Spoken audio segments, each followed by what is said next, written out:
Welcome. I'm E.G. Marshall. Today you'll meet those without a country or nationality. Wanderers, nomads. In other words, gypsies. The gypsy has been the most hated and the most loved. To protect himself, it is said, he is also the most untruthful. Incorrigible, beguiling, living by his own code, gypsies first. You don't think someone could have deliberately poisoned Margaret? Well, it's possible. But how or why, I don't yet see. Of course, there's another possibility. If we find she was poisoned, it could have been an accident. An accident? How? The poison might have been intended for someone else. Do you mean for me?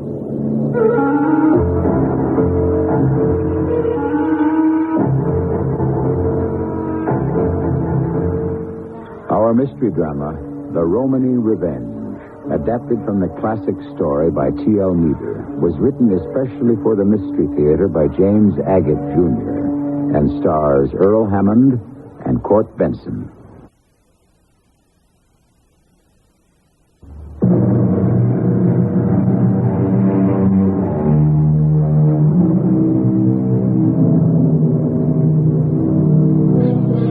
Money may not be the root of all evil, but from it certainly can stem jealousy, vindictiveness, bitter resentment, and even hatred.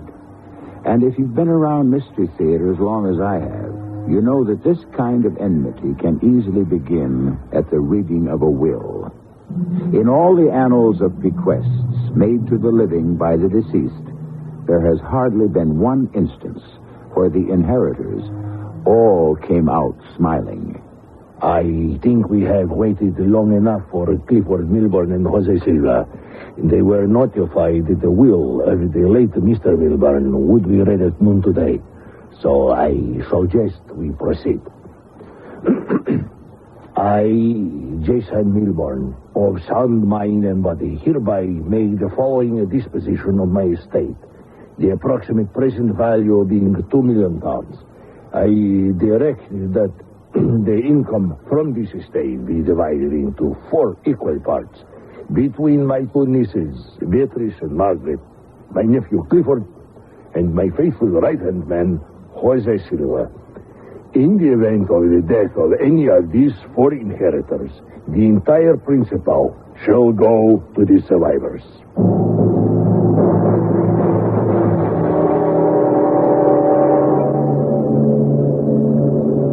I beg your pardon. Do you happen to have a match? Match? Oh, yes, certainly. You'd better shield it well to light that pipe. There's quite a stiff breeze coming across the deck. Thank you. Excuse me, but haven't we met before? No, I don't believe so. Yes. Aren't you Dwight Mason? Why, yes, I am. William Harrow. Don't you know me? Weymouth School. Bill. Yes. Bill Harrow. Well, it's been, oh, no, don't tell me, 20 years? Yes, just about. We were both, 14 when we graduated. What do you do here on a ship from Rio to Southampton? My wife's uncle died, and we went to Rio for a couple of weeks for the reading of the will. Now we're going home. And you? Well, I'm with the London Police, Special Investigations. I've always wanted to go to Brazil, and as luck would have it, I was assigned on the diamond smuggling case. Wait till I tell Beatrice an old school friend turned out to be a detective. Oh, you've got to meet her, Dwight. Oh, happy to. Now you know about me. What have you been up to? I sell insurance. We live in London. Oh, that must be a good business. Beatrice really got quite an inheritance. Oh, well, at least I hope she will. Meaning? There are 4 beneficiaries.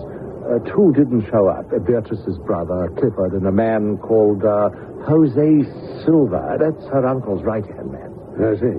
Who was the 4th beneficiary? Oh, Beatrice's sister, Margaret. Well, she's on board, too. She's older.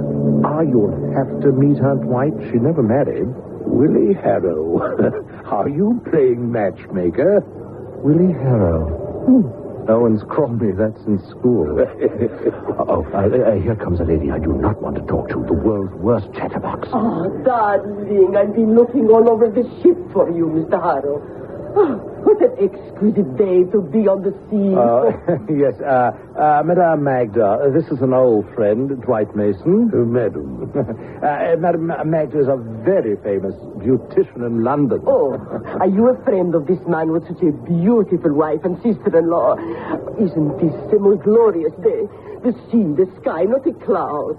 And how is Beatrice this morning, Mr. Harrow? And your young, poor sister-in-law with that terrible toothache? Is it better than it was in Rio? I should explain to you, Dwight, that by happy coincidence, Madame Magda was staying at the same hotel as Margaret and Beatrice and I in Rio. And yes, well, one day Margaret had this awful toothache, and of course you can imagine, Mr. Dwight.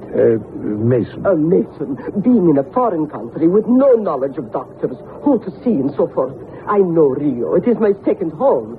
So I took Margaret to a famous dentist I know. I know all the best doctors, Rio, London, Paris, everywhere, darling. So she is all right again, Mr. Harrow? Yes, she seems to be. That is wonderful. Superb. Good news. I just came to find out. Oh, you should walk, you two gentlemen, not stand there talking, smoking your pipes. Yes. Au revoir. Adios. Ta-ta. Yes. Have a beautiful, healthy day. Phew. So see what I mean? The woman's impossible. And the unfortunate part of it is that both my wife and sister-in-law were so captivated by her in Rio. Really? I know they can't wait to go to Madame Magda's beauty salon in Bond Street as soon as we get home.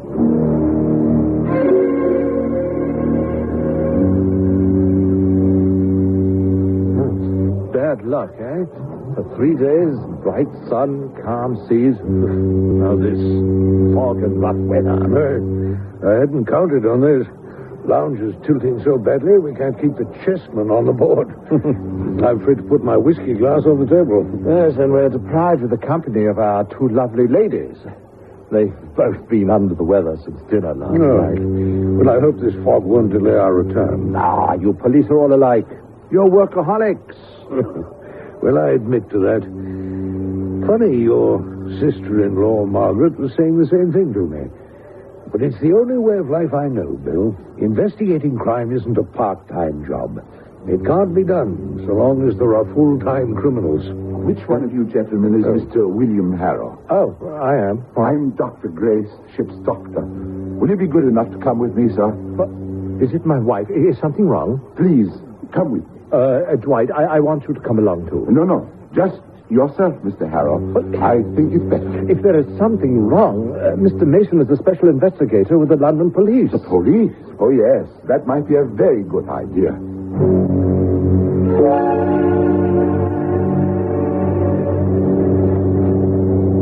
Sit down, gentlemen. I do not wish to sit down. Now, what is the matter, Doctor? Where is my wife? Is she here? She's perfectly all right. She's in her cabin. I gave her a sedative, and the nurse is sitting with her. The nurse? Well, what is it? An hour ago, I was called to go to your cabin. Your sister was violently ill. I had her brought here immediately to the ship's hospital. She swallowed something. What, we don't know. Sure. I had her stomach pumped. We did what we could, but whatever it was so virulent and powerful, we couldn't save her. What? Your sister-in-law, Margaret, is dead, Mr. Harrow.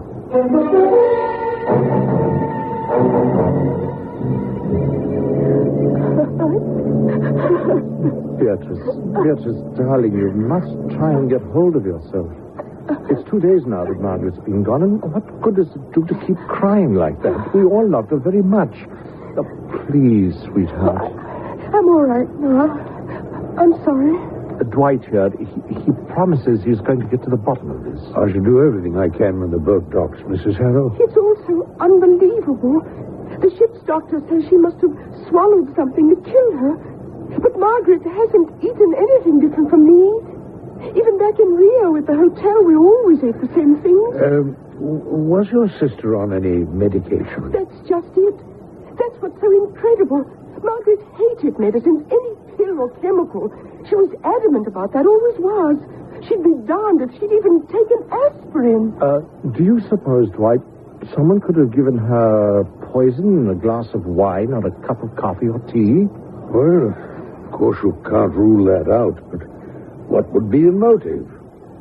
I got permission from the captain to interview anyone who came into contact with Margaret in any way. The stewardesses, the purser, the deck steward, the cooks, both our waiters. I've questioned them all at length, and I can't say that the slightest suspicion points to any of them. We'll know more when we examine and analyze in our laboratory.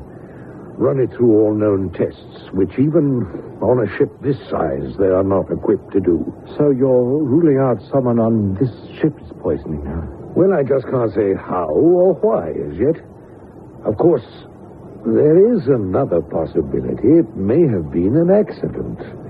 The poison may have been intended for someone else. Do you mean someone wanted to kill Beatrice or me?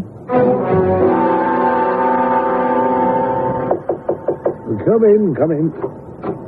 Ah, Dwight, I'm glad you're up and dressed. Yes, I was just coming down to breakfast. How's Beatrice this morning? Much better. The purser just came by our cabin. He tells me there'll be a radio phone call coming for me from Rio in about an hour. Would you mind coming along? Oh, of course I will.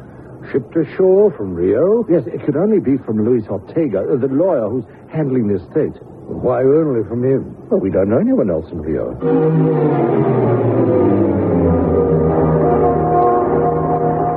Is that you, Mr. Harrow? William Harrow? Yes, it's me, Mr. Ortega. Can you hear me? I can hear you quite well. It's good. We can both hear each other. What's happened? Tell me first, Mr. Harrow, how soon does your ship arrive in Southampton? The day after tomorrow. Why do you ask? I'm trying to determine how essential it would be for you to return to Rio. Did you say return to Rio? Whatever for? It concerns your wife's brother, Clifford. Oh, yes, Clifford. He has been found. Oh, well, that's good news. That'll facilitate probating the will. That's true. However, the unhappy news is that he is dead. Did you say he was dead? He was found this morning, murdered. That is why it occurred to me you might like to return to Rio. Just a moment, Mr. Ortega. Dwight, they found Beatrice's brother Clifford. He's been murdered. What should I do? Here, give me that telephone. What's the name of your lawyer? Luis Ortega. Yes. Mr. Ortega, this is Dwight Mason of the London Police. Will you tell the Rio Police Chief, George Santos, to cable me all information about the gentleman's death? Mr. Santos and I just worked on a case together. Perhaps I can help. Mr. Mason, I shall do just that. We'll be in touch from London. Goodbye. I will speak to Mr. Santos. Goodbye. Clifford murdered? I can't believe it. That could answer one of the questions regarding your sister-in-law, Margaret. I don't understand. I may still not know how she was killed, but I can now make a fair deduction as to why. You can? Of the 4 people about to inherit a £2 million estate, 2 die mysteriously. You don't have to be a professional detective, Bill, to understand why. No, you don't have to be a professional detective to solve crimes, but it sure helps. What do we have so far? A $2 million estate, 4 inheritors who have suddenly dwindled to 2, a husband, a detective, and a lady in the beauty business. To say nothing of the most important elements of any crime in our theater of mystery, 2 murders by person or persons unknown, and by methods as yet undiscovered. I shall return shortly with Act 2.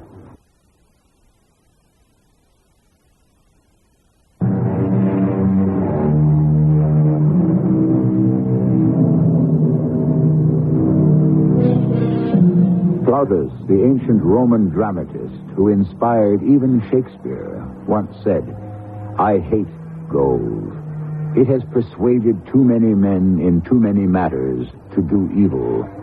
And evil it is, surely, to kill for money. And evil it is that our London detective, Dwight Mason, is tracking down with all the scientific resources the police can command. And to what does the trail lead? A dead end. We took samples of your late sister-in-law's blood, ran it through every known toxology test, checked it against every known poison. It could not be identified. How strange. No, not really. There are hundreds, probably thousands of unknown poisons. Some derived from as innocuous a substance as the leaf of a rhubarb or the berry of a mistletoe. Well, what do we do now? Well, we'll wait and see. I expect some details as to how your brother-in-law was killed in Rio. Once we know that, we may be in a position to forge a link. How's Beatrice, your wife? Well, as well as can be expected, I suppose. This is the first day she's gone out for the afternoon on a little shopping spree. Now, everything is further complicated by her brother's death. What did you tell her? Well, I said I didn't know very much, really. I skirted around the cause of his death because, in truth, I don't know. I implied it must have been an accident. A car, maybe, or something could have happened to Clifford while he was in swimming. You know, he loved swimming, you know. I certainly didn't say anything about a murder. Oh, I'd better get that. Beatrice may have forgotten her key and can't get in. Well, I shall be going now. I'll be in touch the moment I have more news. Shall I call you a cab? Oh, no. No, there's a police car waiting outside for me. Oh, good. I'll see you to the door, then. Oh, Mr. Harrow, how are you? I've been so worried. And Mr. Dwight. Mason. Oh, Mason, yes, forgive me. The both of you again. I simply must talk to you. May I come in? Well, we were just going out, Madam Magda. All the better. May I persuade you to come to my shop on Bond Street? You said you would visit me. I remember distinctly. You said you would bring your adorable Beatrice just as soon as you could. Well, my wife hasn't felt much like going out. Of course, darling. May I come in and have a little chat with her? But she is out right now. Up and about. That's the only way. Look, do you have a moment to stop by and visit me in Bond Street later this afternoon, perhaps? Well, I don't know. I mean, I'm not likely to want facials or massages. Oh, darling, you never know. My salon is very scientific, the most modern of treatments, as well as my own secrets. Oh, let me just peek in the front door of your charming house. Bill, may I speak to you a moment? No. Go there. No. I have a hunch. Madam Magda, I shall accept your invitation. Where on Bond Street are you? Oh, number 193. I've got to go, Bill. See you soon. Goodbye. Is your Dwight Mason a policeman? Yes, didn't I tell you? Oh, I cannot believe it. He is so nice.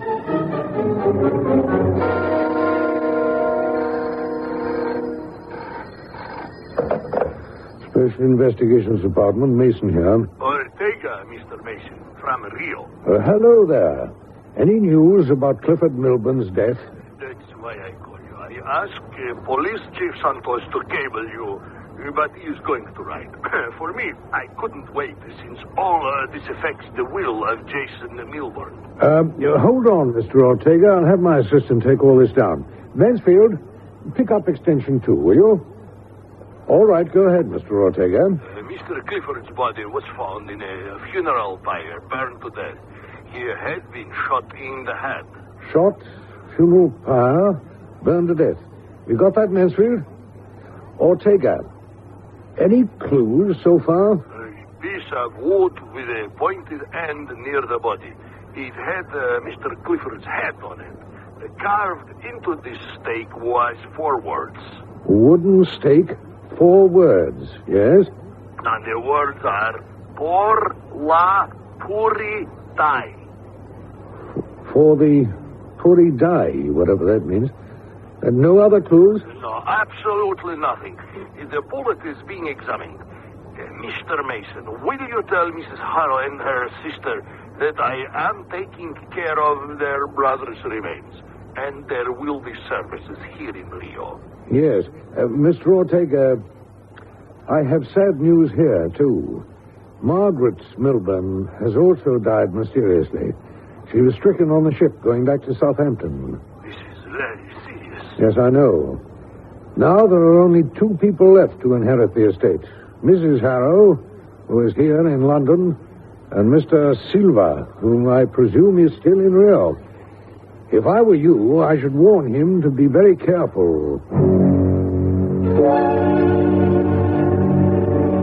And don't be confused, darling Mr. Harrow, by all the rows of bottles and ointments in this room. Each has its own magic. Well, your whole place is most impressive, but I don't see any clients. Never on Mondays, unless I have special personal clients. Now, through this door, in here, we give the facials, nothing but facials. Now, don't you believe your little Beatrice will be happy here? Well, I suppose so. She wants to. What woman does not? Now, the pièce de résistance. This door opens to our private lift, which takes us up to the roof. This is one of the best-kept secrets of my salon. If you came any day but today, there will be so much traffic on this tiny lift. Oh, I have seen clients waiting in line to be taken to the roof. Here we are, Magda's own roof garden. Over your head, a little piece of English sky, and all around, for privacy, I have put trees. Now, do you believe you're in the middle of London? It's amazing. It's like a piece of country. You can scarcely make out the roof next door. Because the hemlocks are hiding. You see, the lift is hidden in a big rock, and everywhere on the ground, flowers growing. My clients can relax here, and no one can see them. Magda, you have a great deal of imagination. That is why people come to me.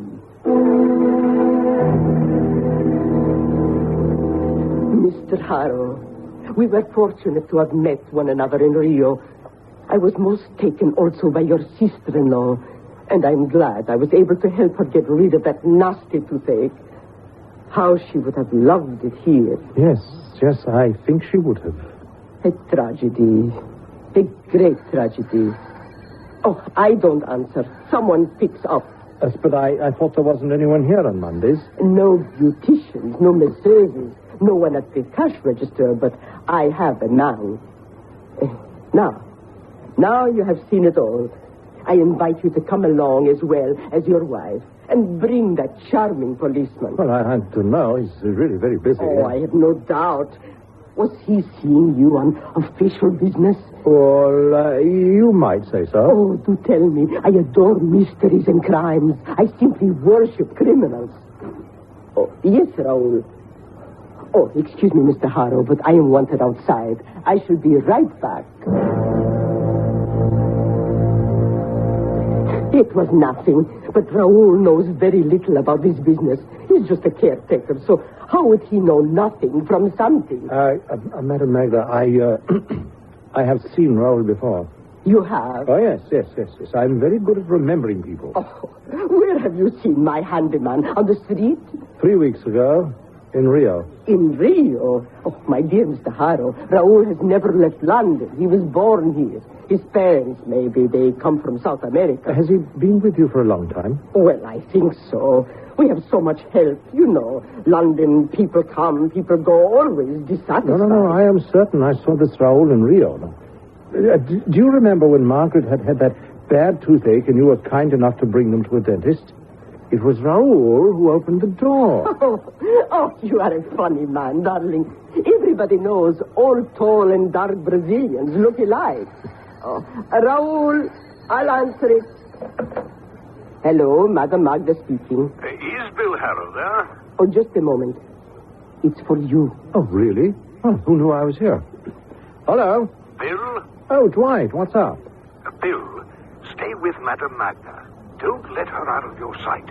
She just this minute walked out of the room. Well, stay right where you are. I'm coming over. You're coming over here? Oh, here she is, Dwight. She's just come back into the room. Do you want to talk to her? No, keep her there. Don't let her leave. It's official. Oh, official, eh? Well, hey, she's just keeled over. She's on the floor. What? Madam Magda, what is it? Oh, Lord, she's fainted. Did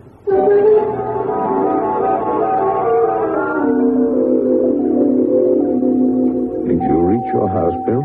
Yes, finally. Beatrice had just gotten back from shopping. She'd lost track of the time. I told her we were at the hospital in one of the private consulting rooms and all about Madame Magda fainting, and I'd be home as soon as I could. What did you find out? She's been poisoned. An extremely fast-acting toxicant. What? Well, doesn't that beat all?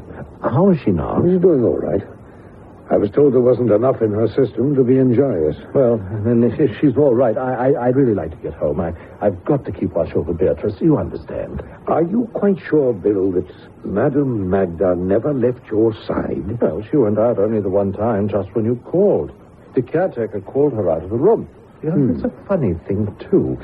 I told her he was the spitting image of a man I saw in Rio. Bill, I don't want you to misconstrue what I'm going to say, but will you promise me not to leave London for the present? I don't understand you. Do you think we're in some danger of Beatrice? Well, it's possible. A great part of a detective's work is following up on hunches. And what are hunches? The average of your experience. I have a hunch what this poison might turn out to be. So I'm asking you, Bill, in a nice way, until all the evidence is in, I'd like you to be where I can check some answers if I need to. It could be. When you think about it, who might gain the most upon the deaths of all those entitled to that £2 million? William Harrow, insurance salesman? Could he have somehow tried to poison Madame Magda? But why? Or was she trying to do away with herself? Again, why? Not an easy case to solve, but intriguing. I'll be returning shortly with Act 3.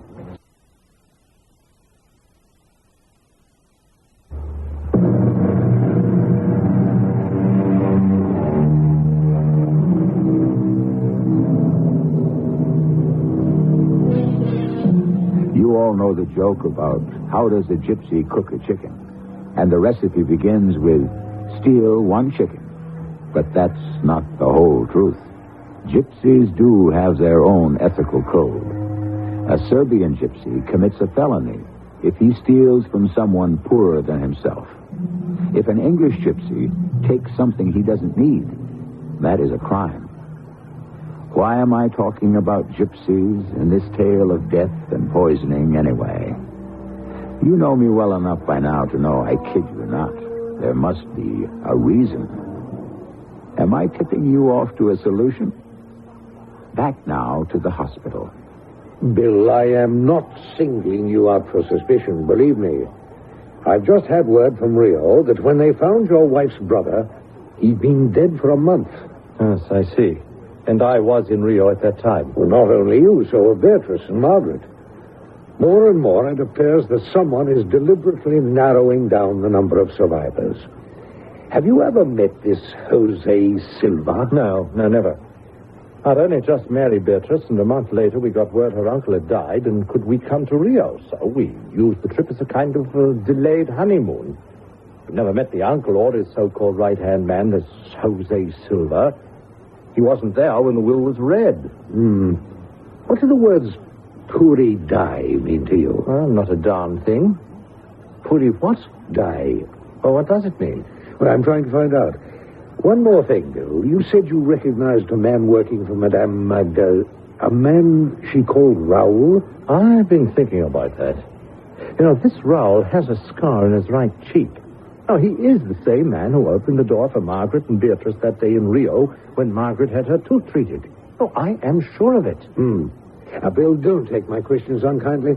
You run along home to Beatrice, and I'll go and see if Madame Magda is well enough to answer a few questions.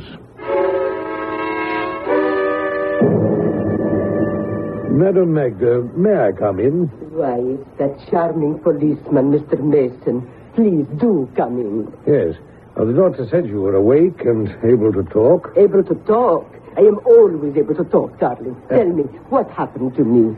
Well, that's what I was going to ask you. Well, I felt dizzy, and the next thing I know, I am in the hospital. What is going on? You may have been poisoned.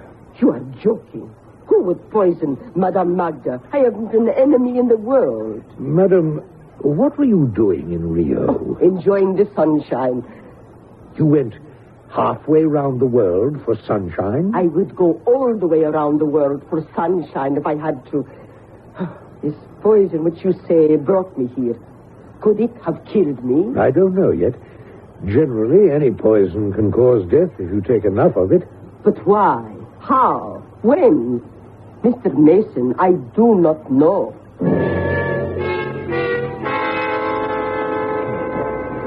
I beg your pardon. Are you Dwight Mason? Yes. Are you Luis Ortega? Yes. Well, it's good to see you. I'm glad you were able to fly over from Rio at such short notice. Do you have any luggage? Just one bag. Well, then we're standing in the right place. The bags come around that carousel when the plane is unloaded. I bring you regards from the Rio Chief of Police, George Santos. Oh. Unfortunately, the only new information he has is that Clifford Milburn died on the 14th of last month. I see. Was there anything special about that death? No, nothing. A clear day, a clear night, and a full moon. I told you on the telephone, didn't I, about this Madame Magda who was taken to the hospital? You did? We learned this morning she had ingested the identical toxic alkaloid that killed Margaret Milburn. Fortunately, a very small dose. Was there anyone with this Magda woman when she was poisoned? Yes. Beatrice's husband, William Harrow. They were, unfortunately, alone when this occurred. Unfortunate for him. I see my handbag. It's the one with the big O painted on the side. Right, you grab your bag and I'll grab a taxi. I usually take the police car, but I thought in this case it would be better if I met you at the airport unobserved.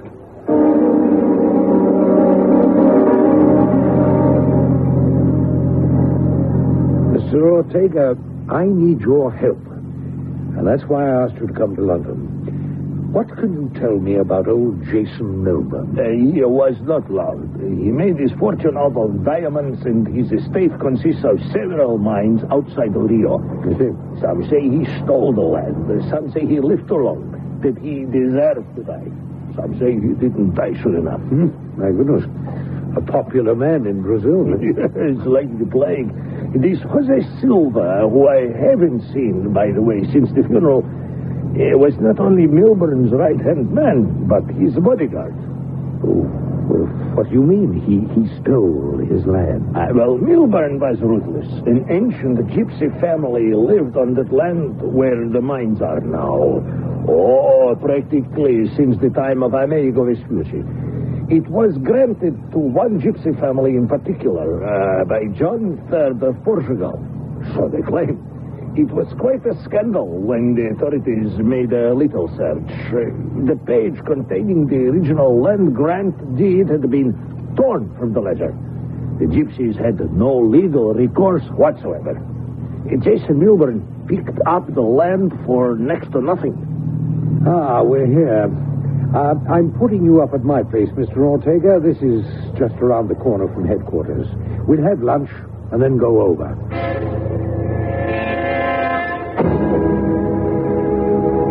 Mr. Mason, it's all coming together.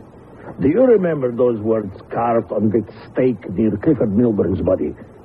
Por la Puridai. Look at this. Puridai is their name for the matriarch of the tribe. So, it meant his death was done for the tribal mother. Let's pay Mr. and Mrs. William Harrow a social call.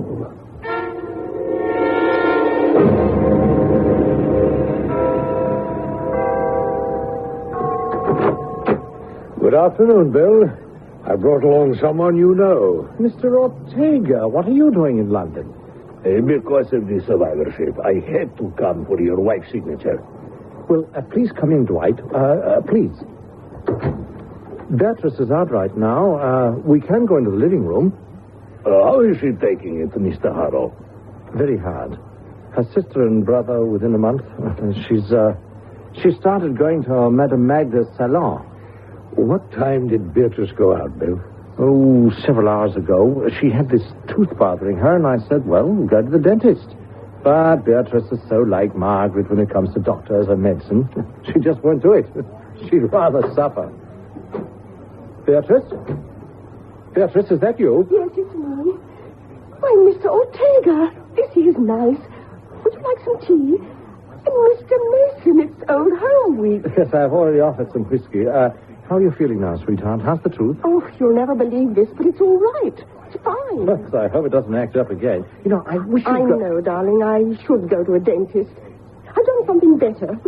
I suddenly remembered that when we were in Rio and Madame Magda took Margaret and me to this marvelous dentist, well, there I was at her shop taking a facial. So I asked her and she said, "Who do you think is visiting me upstairs? The dentist from Rio." So he looked at my tooth, gave me something to kill the pain, poked about in there, and the rest of the afternoon was sheer pleasure. I must say, meeting Madame Magda was one of the luckiest things that ever happened to me. Is this your hunch or a long shot, Mr. Mason? A little of both. But I feel a certain lady may be the answer to the mystery. Yes, she could be. But why in this house on Bond Street, creeping up these stairs? Because this house is right next door to her salon. And this roof touches her roof. So we made an arrangement with the superintendent. Ah, yes, of course. Why didn't I think of that? Now, help me push open the skylight, will you?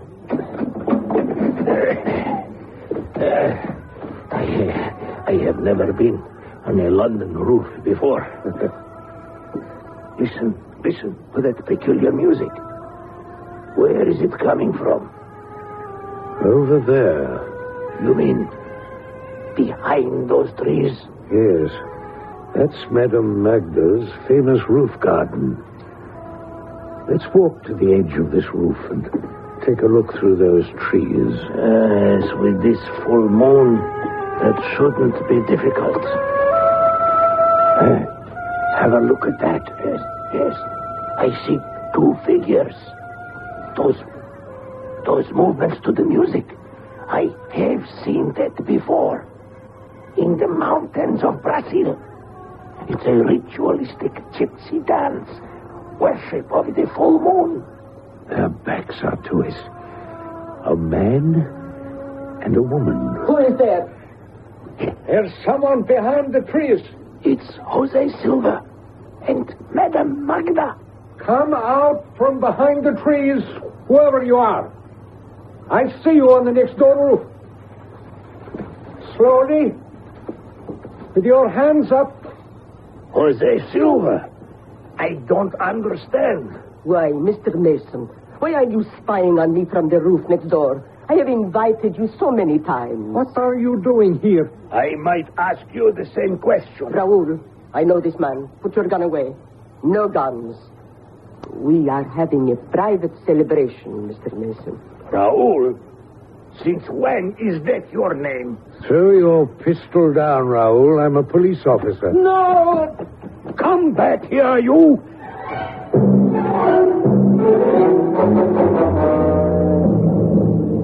Will you explain to me, please, what I am doing here in your police headquarters? Madame Magda, I'm detaining you on suspicion of the murder of Margaret Milburn. What are you talking about? Me? Murder? Don't be ridiculous. Where did Jose Silva go?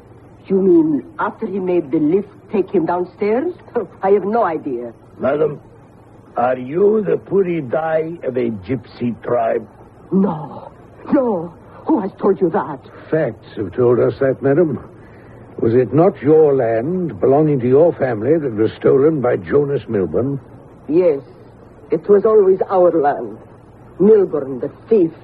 Nor will his family have it either. Not 1 inch of it. But how can you prove it belonged to your family? Prove it? Our family goes back centuries. But why would you care? We are always on the run, always being chased. But what is ours, and will never belong to anyone else. Madam Magda, the man you call Raoul, I promise you he won't get far. Sooner or later, we'll bring him in. Who is he? My brother. He has done nothing I'm ashamed of. Yes, I call him Raoul because that is his real name. You, Mr. Ortega, you call him Jose Silva. That is what he called himself, to keep watching our enemy, Jason Milburn. You will never prove I had anything to do with the death of Margaret Milburn. Yes, I did wish them dead, all of them. But Madame Magda raises no hands in violence against anyone. And on your roof in the moonlight, what were you and your brother celebrating?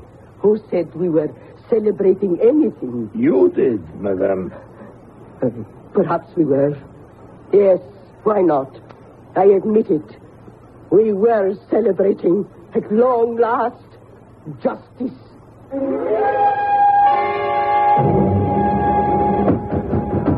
What is it? Who is it? Bill, it's I, Dwight. Open up. It's urgent. Whatever brings you here at this hour of the night? It must be after 2. Where's your wife? She's in bed, I suppose. Fetch her immediately. This is Dr. Howard with me, the police surgeon. Hurry, Bill. Bring Beatrice downstairs. No, it doesn't hurt so much now. I think I'm more stunned than in pain. I must say, having a tooth pulled in the living room of one's own house at 3 o'clock in the morning by a police surgeon is quite an experience. In that filling Dr. Howard removed from your mouth, I wouldn't be at all surprised if we didn't find the same poison that caused the death of your sister. She, too, had a filling made by that same so-called Brazilian dentist in Rio that took care of you not 12 hours ago. A filling? Poisonous? Yes, and covered with gutta perca, which wears away when you eat. Who knows when this poison would have been released into your mouth, Beatrice? But, Dwight, it doesn't make sense. Didn't you tell me the same poison was swallowed by Madame Magda? She's a clever one. Yes, she did take some, but only enough to land her in the hospital. But why? To throw us off the trail. Well, when did you decide that she was the mastermind? At midnight tonight. Luis Ortega took one look at this Raul on her roof garden and said, "That is Jose Silva." And then I knew. Silva was to be the sole survivor, the sole inheritor. The poison had been placed into your wife's tooth. It was only a question of time, and so they were celebrating in their gypsy ritual the final and total revenge against Jason Milburn. And all because gypsies have been cheated and slaved and even put to death over the centuries, just because they were gypsies. In this case, though, unfortunate that Madame Magda and her brother had to find justice by using the same unjust means used for so long against them. The great Miguel de Cervantes has written, "Having learned early to suffer, we gypsies suffer not at all. The cruelest torment does not make us tremble. We shrink from no form of death. But our oppressors should beware, for one day there shall be a Romany revenge." I shall return shortly.